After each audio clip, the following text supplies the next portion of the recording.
भाजपचे नेते मधुकर पिचड पुन्हा शरद पवारांच्या राष्ट्रवादीत परतणार असल्याची चर्चा राजकीय वर्तुळात रंगतीये। पिचड यांना राष्ट्रवादीत घेण्याची तयारी सुरू असल्याची माहिती आहे। त्यासाठी शरद पवारांच्या राष्ट्रवादीकडून अकोल्यात मोर्चे बांधणी देखील सुरू आहे। मधुकर पिचड यांनी माजी आमदार वैभव पिचड यांनी 2019 मध्ये भाजपमध्ये प्रवेश केला होता। पिचड पिता पुत्र यांनी 2019 मध्ये भाजपत प्रवेश केला होता। राष्ट्रवादी अधिक माहिती जाणून घेणार आहोत। आमचे प्रतिनिधी सागर आव्हाड सध्या आपल्या संपर्कात आहेत। सागर, पिचड पुन्हा राष्ट्रवादीत परतण्याची शक्यता आहे, काय अधिक तपशील?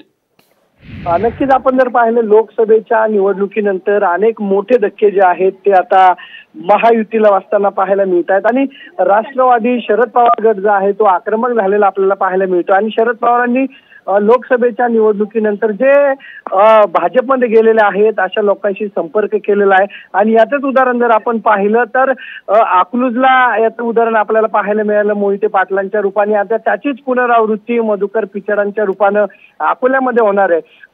2019 मध्ये मधुकर पिचड आणि वैभव पिचड हे भाजपमध्ये गेलेले होते आणि त्यांचा पराभव जो आहे तो लामटे यांनी केला होता। आणि पुन्हा ही जागा जिंकण्यासाठी शरद पवार जे आहेत ते मधुकर पिचड यांच्या संपर्कात आहेत आणि लवकरच ते घर वापसी करतील अशी माहिती जी आहे ती सूत्रांकडून मिळाली। त्यामुळे नक्कीच पुन्हा एकदा जे गेलेले आमदार आहेत किंवा जे पदाधिकारी आहेत महायुती नव्हे तर भाजपला हा मोठा धक्का म्हणावा लागेल। नक्कीच धन्यवाद सागर, आपण दिलेल्या सविस्तर माहितीसाठी।